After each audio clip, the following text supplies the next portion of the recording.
Ilorin. You can listen to us by logging onto the Royal FM website on www.royalfm.net. Or you can watch us live on our social media pages. The midday update continues after this, the show time out. Please stay with us.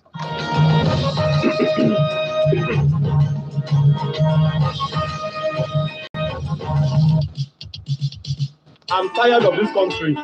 This country will never change. I'm on nothing doing in Nigeria. Stop shooting Nigeria down.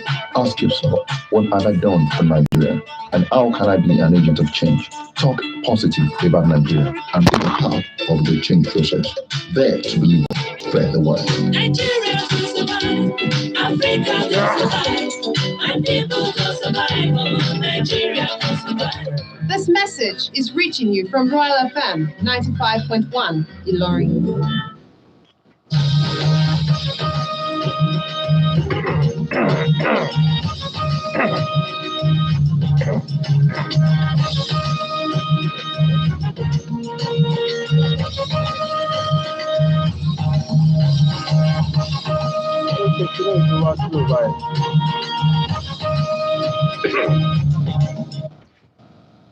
Welcome back from that short time out. Now into the stories in detail. We'll start from the local scene.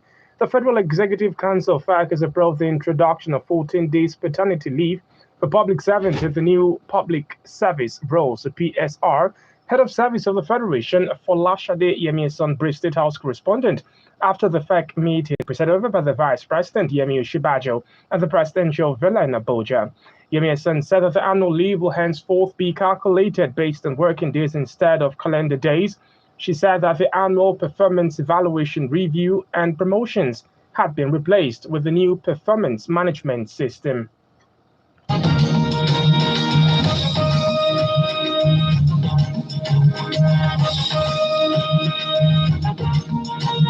We've also gotten approval to include paternity leave. This is something that is new, and this is something that the unions in the service asked that we include, and luckily we've been able to include it.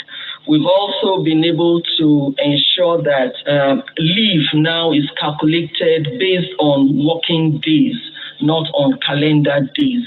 That also has been approved. The man is entitled to paternity leave of about 14 days.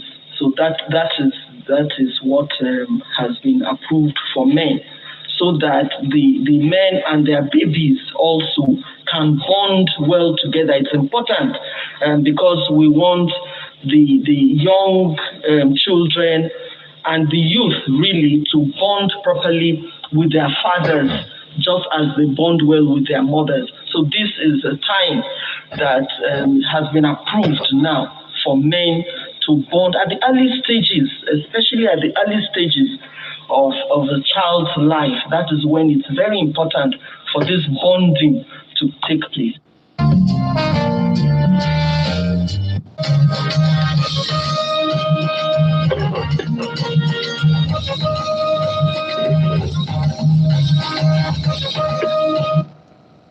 Meanwhile, the Senate passed a federal road bill which seeks to repeal the Federal Roads Maintenance Agency Act, the Federal Highway Act, and the Control of Advertisement and Federal Highways Act. The proposed law is aimed at facilitating the establishment of an agency to govern and manage the nation's federal roads network. When established, the agency is expected to facilitate private sector participation in the development, financing, maintenance, management, and improvement of roads in Nigeria. It will also regulate contracts for road concession and other forms of public-private partnership, as well as set guidelines for the working of the PPP contracts. The bill was sponsored by the Deputy Minority Leader of the House of Representatives, Toby Okechukwu, PDP Enugu, and Osai Nicholas, PDP Delta. The Department of State Services, DSS, is tonight having a hand in the death of the husband of late NAFDAC boss Chike Akunyili. A statement by the DSS spokesman Peter Afena informed that the attention of the Department of State Services, DSS, has been drawn to an allegation that its operatives killed Dr. Chike Akunyili. Also, the service was alerted to a social media video claiming that the Nigerian DSS murdered a security escort at Nkpo Anambra State on September 28, 2021. According to the DSS spokesman, Peter Afana, the service denied the allegations, clearly stating that they are spurious and illogical, adding that there was no basis for the DSS to kill the medical doctor and a fellow law enforcement agent. Afanaya concluded that the service and sister agencies will not relent in tracking down those behind the breakdown of law and order in part of the country with a view to bringing them to justice. It be recalled that Nnamdi Kanu's proscribed indigenous people of Biafra IPOB recently reacted to the tragic death of Dr. Chike Akunyili, husband of the late Information Minister and NAFDAC Director General, Professor Dora Akunyili, distancing itself from the killing, alleging that the death of Dr. Akunyili was a pure political assassination. Meanwhile, there seems to be separate reactions across the country following the killing of Dr. Chike Akunyili, widower of the late Professor Dora Akunyili, by unidentified gunmen, with several individuals and groups condemning what they described as barbaric killing.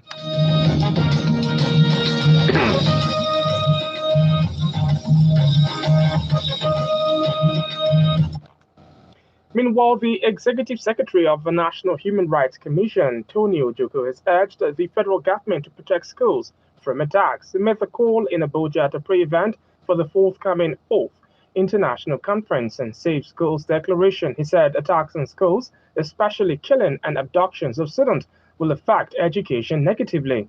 According to Ojoko, the conference, which will be held for the first time in Nigeria, will critically look at the effects of insecurity on education and chart ways to make education better for the Nigerian child. The Edo State High Court has fixed the 23rd of November for hearing of the defamation case against the state chairman of the All Progressives Congress APC, David Muse. A resident electoral commissioner, REC, in charge of Akwa Ibom State, Mike Igini, had filed a suit demanding the 5 billion naira as aggravated damages. The case was slated to start on Wednesday but was rescheduled.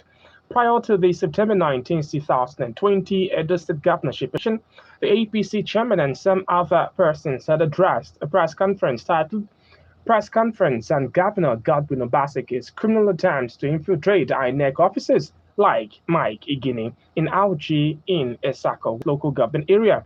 Igini said the publication dented his image, adding that people who before held him in high esteem had lost confidence and started avoiding him. Meat sellers in Kwara State have reportedly stopped slaughtering cattle over the rising costs. This development has now reportedly led to the scarcity of meat across market in Ilorin, the state capital. Some of the respondents in separate interviews said they could not get meat to buy from all the abattoirs in Ilorin. Other meat sellers who lament that meat is now expensive say they now sell for 2,500 naira per kilo against the 1,500 naira it was before. The secretary of the Saraki Abattoir, Akiribiata Alhaji Oba Legede, attributed the development to the high prices of cattle. According to him, those who deal in the business cannot patronize the far north market like Yobe and Maiduguri, where they get cheap cows because of insecurity. He also informed that they now go around nearby cow market in Kwara, Ilesha, Baruba, Kayama, Ajashe, Share, Bodisadu, Jeba, and Igbeti. You're listening to the media update on Brawler FM 95.1. Ilorin. Now the stories on the foreign scene. The former French President Nicolas Sarkozy has been sentenced to a year after being found guilty of illegally financing his 2012 election campaign. A 60-year-old Sarkozy, who denied any wrongdoing, was not in court to face the ruling today, but his lawyer has confirmed that he will appeal. He was accused of having spent about 22.5 million euros, almost twice the maximum legal amount for his 2012 re-election campaign. He went on to lose the socialist Francois Hollande. Prosecutors believe Sarkozy knew weeks before the ballot that his expenses, which are strictly limited under French law, were getting close to the legal maximum. They accused him of having ignored 2 notes from his accountant warning that about the money issue. He is not accused of being part of a system of force and voices at the heart of the fraud, but prosecutors argued Sarkozy is the only person responsible for his campaign financing, and that he chose to exceed the limit by organizing many rallies, including giant ones. Prosecutors had requested a year's imprisonment, including 6 months suspended and a fine of 3,750 euros. The president of 11th Correctional Chamber, Caroline Vigil, said Sarkozy continued to organize meetings despite being warned in writing of the risk of exceeding the legal limit. In the world of sport, coach Gennaro has announced his 23-man Nigerian squad that will take on the Central African Republic in October's doubleheader 2022 FIFA World Cup qualifiers. The three-time African Kings will be hoping to extend the perfect start in Group C. The take on coach Raul Savoy's Wild Beast en route to potentially qualifying for the global football showcase.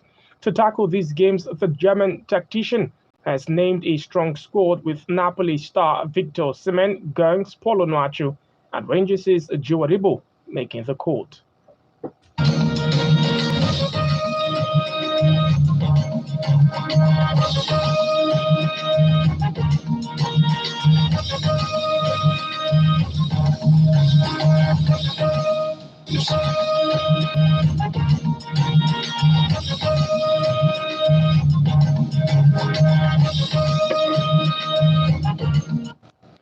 And of course, that is it as regards the sport. In our soundbite for today, Governor Wike criticizes governors who depend on federal allocation.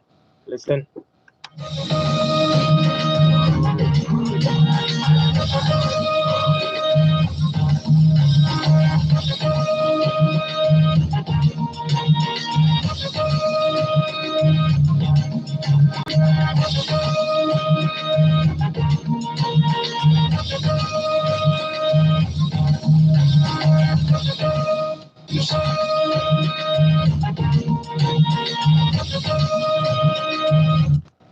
We apologize, of course, for inability to bring that soundbite for today. So, of course, we head off once again to a look at the headlines. Before we leave, the Federal Executive Council approves 14 days paternity leave for public servants in what seems to be a clarification from different organizations. Department of State Services, DSS, also denies having a hand in the death of Dr. Chike Akunyili. Again, federal government urged to protect schools from attacks. Scarcity of meat may hit quarter communities as butchers reportedly down tools. On the foreign scene, France's ex-president Sarkozy sentenced to jail over illegal campaign financing. In sports, Super Eagles named strong squad for October's World Cup qualifiers against Raul Savoy's Wild Beast. The media update was put together by Dada Uluwabamishe. You can visit www.royaltimes.net for an update on the news. Endeavor to also join us at 6 p.m. for the news around the globe. Now, would you like to contact us for comments, observation, and information regarding unfolding event? Kindly reach out to Royal FM News Mother number. It is 0805 0999 968. I am Babajide Oluwaseun. Good afternoon. Keep listening to Royal FM 95.1 Ilorin.